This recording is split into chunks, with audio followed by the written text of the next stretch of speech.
Hello दोस्तों। स्वागत है आपका हमारे YouTube channel Bull Bear Balance में। ठीक है। तो आज का दिन अगर आप देखेंगे, अगर आपने ऑब्जर्व किया होगा तो काफ़ी वोलेटाइल रहा था, खासकर बैंक निफ्टी और निफ्टी दोनों के लिए। इस उसमें से भी अगर मैं बात करूं तो आज बैंक निफ्टी काफ़ी वोलेटाइल रहा। चलिए, तो पहले हम देख लेते हैं कि आज का हमारे क्या ट्रेड्स थे, क्या एनालिसिस था, क्या परफॉर्मेंस था। उसके बाद हम step by step Nifty and bank Nifty को डिस्कस करेंगे। ठीक है। चलिए, तो सबसे पहले आज मैं आपको अपनी पोजीशंस दिखाता हूँ। तो ये मेरा पहला ट्रेड है। आज मैंने एक ही ट्रेड लिया इसमें, देखिए। और आज हमें कितने का प्रॉफिट हुआ? 41,900, ऑलमोस्ट 42,000 का आज हमें प्रॉफिट हुआ। ठीक है। दूसरा अकाउंट जो मैंने आपको बताया है वो मैं केवल एक्सपायरी के लिए यूज़ करता हूँ, तो उस अकाउंट से मैंने कोई ट्रेड नहीं लिया। अगर आप देखना चाहोगे तो मैं आपको यहाँ पे दिखा दूंगा। लॉगिन करना पड़ेगा। लॉगिन डिटेल्स अभी यहाँ पर मेरे पास मोबाइल अवेलेबल नहीं है, तो इस अकाउंट से मैंने कोई ट्रेड नहीं लिया। केवल एक ही ट्रेड लिया जो मैं पहले अकाउंट से लेता हूँ। और मैंने आपको बताया जैसे कि दूसरा अकाउंट जिसके मैं किस लिए यूज़ करता हूँ, एक्सपायरी वाले दिन, जिसमें मैं कॉल स्प्रेड यूज़ करता हूँ। और 3 एक्सपायरी से हमें वहाँ पे एक डिसेंट सा प्रॉफिट हो रहा है। ठीक है। तो चलिए, इस ट्रेड के पीछे क्या लॉजिक था, क्या हमने ट्रेड लिया। अच्छा, कुछ गलतियाँ भी हुई मुझसे इस ट्रेड में, वो मैं आपको बताऊँगा कि क्या गलतियाँ हमसे हुई, किस तरीके से हमने उसको समय रहते रेक्टिफाई किया और किस तरीके से हमने ट्रेड को प्लान किया। तो चलिए, सबसे पहले आइए मैं आपको बता देता हूँ किसका, निफ्टी का। हालांकि निफ्टी में मैं कोई ट्रेड नहीं ले पाया, ये मेरी मिस्टेक थी, बट फिर भी मैं आपको ट्रेड बताता हूँ। देखिए क्या है। ये हमारी पहली 15 मिनट की कैंडल थी। आप देख रहे होगे ऊपर भी विक नीचे भी विक, मतलब एक तरीके से क्या बनी, डोजी। और ऊपर ये जो था हमारा, ये क्या है हमारा, ये वाला अगर आप देखोगे तो ये क्या है हमारा, ये हमारे लिए रेजिस्टेंस हुआ करता है। ठीक है। तो इस रेजिस्टेंस पे एक डोजी बनी। तो पहली 15 मिनट की कैंडल से मुझे ये कंफर्म हो गया था कि मार्केट डिसाइड नहीं कर पा रहा कि इसे ऊपर जाना है कि नीचे जाना है। प्रीवियस डे का अगर जैसे मैंने कहा आपको एनालिसिस करके बताऊं, तो प्रीवियसली हमारा मार्केट का मोमेंटम कैसा था, बुलिश था। लेकिन क्या इस जगह मुझे कोई कंफर्मेशन मिला था कि मार्केट बुलिश है? नहीं। क्या इससे मैं ये अंदाज़ा लगा सकता हूँ कि मार्केट बेयरिश है? नहीं। तो मैंने क्या किया, थोड़ा और वेट किया। उस वेट करने के बाद आप देख सकते हो यहाँ पे, अगर आपको ध्यान हो, ये चीज़ मैं ऑलरेडी आपको, ये बहुत मोटा हो गया आई थिंक, है ना।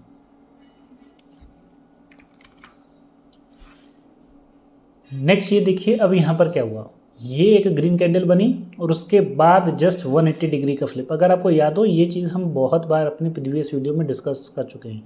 जब भी इस टाइप का सेटअप बनता है ना, ये ब्रेड एंड बटर सेटअप है। आप अगर केवल इसी सेटअप पे प्रैक्टिस कर लो, इस पर मास्टरी कर लो, तो अकेला यही सेटअप आपको क्या कर सकता है, बहुत अच्छा प्रॉफिट दिला सकता है। लेकिन इसके लिए आपको बहुत सी प्रैक्टिस, पेशेंस और प्रिजर्वेरेंस की ज़रूरत पड़ेगी। ठीक है। तो आप देख सकते हो यहाँ पे, अब इसका लॉजिक क्या है ये मैं आपको एक्सप्लेन करता हूँ। कि जैसे ही मार्केट पहले तो गैप अप ओपन हुआ, आप देख सकते हो यहाँ पे मार्केट यहाँ कहीं क्लोजिंग दी थी मार्केट ने। इसके बाद क्या हुआ, गैप अप ओपन हुआ, गैप अप ओपन हुआ। क्या मार्केट ने इस रेजिस्टेंस को क्लियरली ब्रेक कर दिया था? नहीं। ये जस्ट ब्रेक करने ही वाला था, लेकिन क्या हुआ, जस्ट एक बुलिश कैंडल बनी और उसके जस्ट बाद, अगर आप मैं यहाँ पे ड्रॉ करूँ, जस्ट बाद आप देख सकते हो क्या बन गया, एक 180 डिग्री का फ्लिप। मतलब जो बुलिशनेस इस कैंडल ने क्रिएट की थी, कहाँ पर, यहाँ पे इस कैंडल ने, है ना, ये वाली कैंडल ने, नेक्स्ट 15 मिनट की कैंडल ने इसको क्या कर दिया, ख़त्म कर दिया बुलिशनेस को। और ये 180 डिग्री का फ्लिप कहाँ आया, अगर आप नोट करोगे तो एग्जैक्टली एट द रेजिस्टेंस ने। और इसको फर्दर कंफर्मेशन के लिए इस नेक्स्ट कैंडल ने इसका लो भी ब्रेक किया। बट अनफॉर्चुनेटली क्या हुआ, मैं कुछ और एनालिसिस में शायद लगा हुआ था, बैंक निफ्टी का या फिर निफ्टी का देख रहा था, तो मुझसे ये ना ट्रेड छूट गई। ये चीज़ मैं देख नहीं पाया, नहीं तो मैं यहाँ पे बहुत प्यारा सा सेटअप था, मैं एग्रेसिवली शॉर्ट कर लेता और बहुत जल्दी ही आप देख सकते हो यहाँ पर मेरे को आसानी से क्या मिल जाता है, मेरा टारगेट मिल जाता है। बट अनफॉर्चुनेटली मैं कुछ और देखने में लगा हुआ था, तो ये ट्रेड मेरे से निकल गया। और नेक्स्ट जब ये कैंडल ने इतनी बड़ी रेड कैंडल बना दी, तो अब मैं यहाँ पे शॉर्ट नहीं कर सकता था। आप खुद सोचो, क्या ये लॉजिकल था कि हम यहाँ पर शॉर्ट करें? नहीं। क्यों? क्योंकि ऑलरेडी यहाँ पर अभी किसके पास आ चुका है, सपोर्ट के, ब्रेक कर सकता है, किया भी इसने, बट यहाँ पे हम नहीं कर सकते। मैंने आपको पहले ही बताया कि सबसे पहला हमारा काम क्या होना चाहिए, लॉस को प्रोटेक्ट करें रेदर देन प्रॉफिट को। तो मैंने यहाँ पे प्रॉफिट के बारे में ना सोची। हाँ, इस पॉइंट पे बहुत अच्छा सेटअप था, बहुत प्यारा सा सेटअप था, लिया जा सकता था और ये हमें टारगेट भी ले लेता, बट अनफॉर्चुनेटली मैं यहाँ नहीं ले पाया। तो वॉट एवर, तो मैंने क्या किया, एक्चुअली मैं बैंक निफ्टी उस समय लेवल्स देख रहा था, एक्चुअली हुआ भी है। और आप देख सकते हो बैंक निफ्टी में भी सेम वही पैटर्न बना। क्या कि ऊपर रेजिस्टेंस के इधर एक ये जो कैंडल बनी, ये अगर आपको थोड़ा बहुत ध्यान हो, ये कौन सी कैंडल कहलाती है? इन्वर्टेड हैमर कैंडल कहलाती है। ठीक है, ये क्या शो करती है? बेयरिशनेस। और हुआ भी कहाँ पर भी देखो, इन्वर्टेड कैंडल अगर आप मुझे बताओ, ये मैं अगर यहाँ से आपको ड्रॉ करूँ, इन्वर्टेड कैंडल कहीं यहाँ बनती, मान लीजिए कुछ एक ऐसी कैंडल बनती है, आप बताओ यहाँ पे, तो क्या ये इतनी सिग्निफिकेंस रखती? क्या ये बेयरिशनेस को शो करती? नहीं। ये कहाँ बनी? यहाँ पर। तो ये जो कैंडल बनी इन्वर्टेड हैमर कैंडल, ये एग्जैक्टली कहाँ पर बनी? रेजिस्टेंस पे। तो मुझे क्या था कि यहाँ पर शॉर्ट करना था, बट नेक्स्ट कैंडल जस्ट एकदम से क्या हुआ, इस कैंडल ने पता है यहाँ पे एकदम से यहाँ मोमेंटम दे दिया, इतना नीचे चला गया। मैं जा ही रहा था इसको शॉर्ट करने, बट ये एकदम से नीचे चला गया, मोमेंटम दे दिया। तो आप ये देख सकते हो कितने पॉइंट नीचे गया था। अगर मैं आपको यहाँ पर बताऊँ, जैसे ही कैंडल बनी ना, उसका तुरंत ये कितना पॉइंट है नीचे गया, 65 पॉइंट नीचे चला गया था। और इसकी पीएम को 30-40 पॉइंट ऑलरेडी ऊपर जा चुकी थी। पुट की और कॉल की भी 30-35 पॉइंट नीचे जा चुकी थी। कुछ मेरे को 350 के अप्रोक्स मिल रहा था, पर वो 320 ऑलरेडी हो चुकी थी। तो अब आप बताओ कि 350 पे इसकी क्लोजिंग थी, मतलब कॉल ऑप्शन की। कौन सा कॉल है? अगर आप देखोगे 48-200 का कॉल मैंने एक्चुअली उस समय देखा था। तो ये कौन सी प्रीमियम, कितने की प्रीमियम थी उस समय? 300-350 के आसपास, 350 के आसपास मिल रही थी। पर जैसे ही नेक्स्ट कैंडल ने ही फॉलोअप किया ना, तो एकदम से इतना फास्ट मोमेंटम के कारण ऑलरेडी 20-30 पॉइंट्स चले गए थे। तो अब क्या है ना, एक शेयर मार्केट में एक इम्पॉर्टेंट चीज़ होती है, कहावत है, जो आपको भी आप लोगों ने भी सुनी होगी और आपको ध्यान भी रखना चाहिए। Don't catch a falling knife, है ना? जो गिरता हुआ नाइफ होता है, चाकू होता है, उसको कैच करने की कोशिश मत करो। आपके हाथ हमेशा क्या होंगे? ब्लीड ही करेंगे। तो मैंने कहा कि चलो ठीक है, कोई बात नहीं, कोई और अपॉर्चुनिटी मिलेगी तब हम देखेंगे। तो ये चीज़ मेरी यहाँ ट्रेड रह गया। मैं इसे बिल्कुल लेने ही वाला था, बट अनफॉर्चुनेटली इतने फास्ट मोमेंटम के कारण 30-40 पॉइंट ऑलरेडी मेरे जा चुके थे।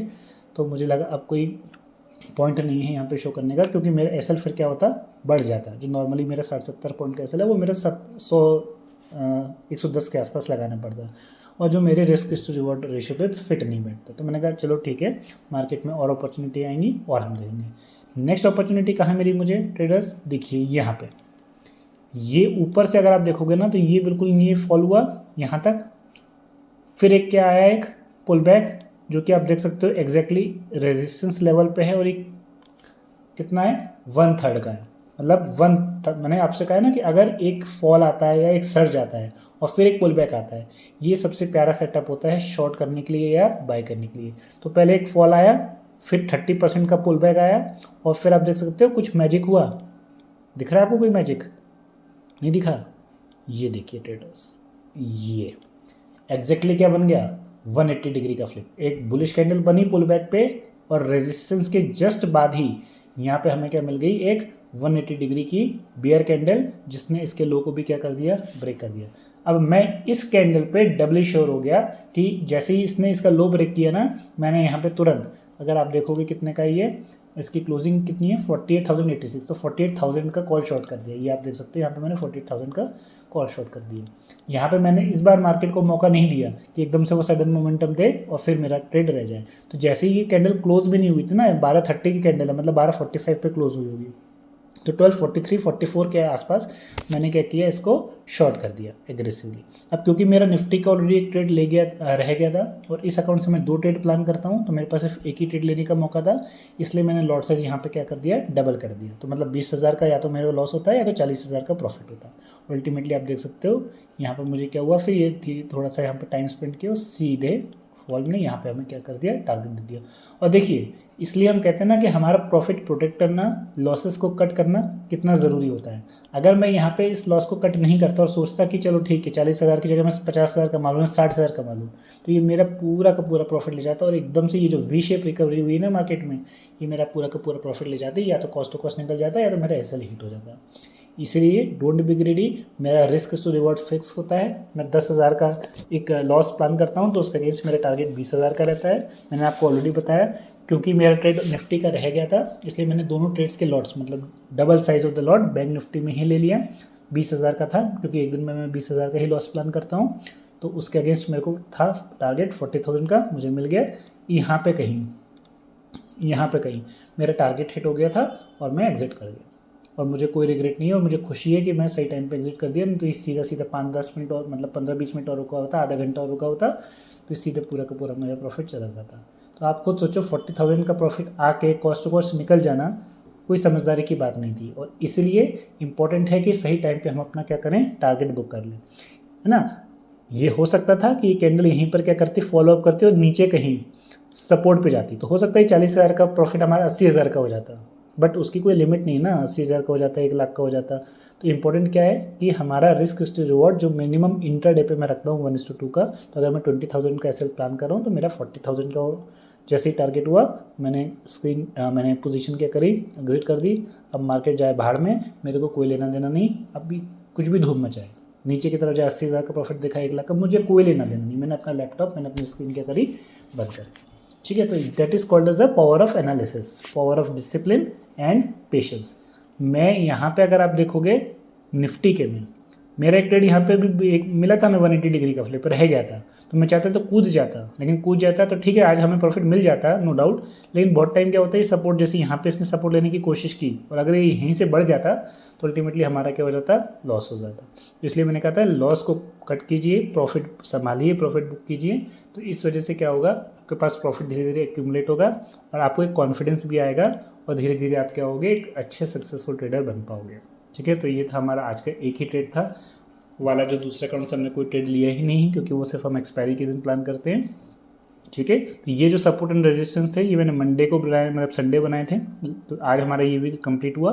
अब मैं अपडेटेड लेवल्स बनाऊंगा और ये लेवल्स अगर आप चाहोगे तो मैं आपके साथ शेयर भी कर सकता हूँ ये वाले लेवल्स। ठीक है, तो with this will end our discussions.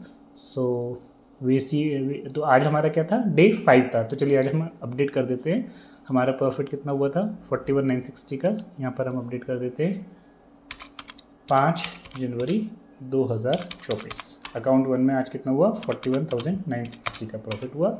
दूसरे अकाउंट से हमने कोई ट्रेड नहीं लिया, ये अभी हमारा फायर्स का अकाउंट वैसे चल रहा है, मेरे पास अभी लॉगिन डिटेल्स नहीं, मोबाइल नहीं है, नहीं तो मैं आपको बता देता। उसमें कोई 6-7 हज़ार का ही प्रॉफिट चल रहा है ना, मार्केट ने ज़्यादा कुछ खास मोमेंटम किया नहीं है आयरन कॉन्डोर स्ट्रेटेजी में। तो आप देख सकते हैं इन टोटल हमारा कितना प्रॉफिट हो गया है, टोटल ग्रैंड टोटल अगर आप देखोगे तो 1,92,000। अगर मैं इसका ROI निकालूँ तो मैं आपको बताऊं कि ये वाला जो अकाउंट है इसमें हम जनरली 20 लाख के मार्जिन से ट्रेड करते हैं, इस अकाउंट में हम जनरली 40 लाख के मार्जिन पे ट्रेड करते हैं, तो टोटल हमारा 60 लाख का हो गया।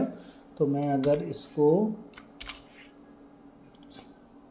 60 लाख 3 4 5 6 है ना करूँ तो ये हमारा कितने परसेंटेज निकल के आ रहा है, अगर आप देखोगे तो ये हमारा 3.21%। तो अभी तक हमारा फर्स्ट वीक का जो ROI है वो कितना है, ऑलमोस्ट 3.2%। ब्रोकरेज इसमें इंक्लूड नहीं किया है पर वो बहुत ज़्यादा नहीं होगा, ऑलमोस्ट 3% आप मान सकते हैं कि हमारा नेट टू नेट क्या चल रहा है, प्रॉफिट चल रहा है फर्स्ट वीक का।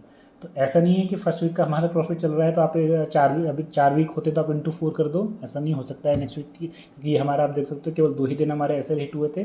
2 दिन एसएल क्या हिट हुए थे, पहले दिन एसएल हिट हुआ था, दूसरा दिन तो ऑलमोस्ट कॉस्ट टू कॉस्ट निकला था, फिर हमें कंटिन्यूसली प्रॉफिट हो रहा है। तो ये हमारी एक विनिंग स्ट्रीक है, हो सकता है नेक्स्ट वीक हमें कंटिन्यूसली लॉसेस भी हों, तो we should have to be prepare. हमें इससे विचलित नहीं होना चाहिए कि हमें लॉस हो रहा है कि प्रॉफिट हो रहा है, प्रॉफिट होना लॉस होना ही सेकेंडरी चीज़ें, इंपॉर्टेंट है एनालिसिस। तो अब आपको समझ में आ गया होगा कि हमारा जो एनालिसिस है कितना इंपॉर्टेंट है, सपोर्ट रेजिस्टेंस कितना इंपॉर्टेंट रोल प्ले करते हैं।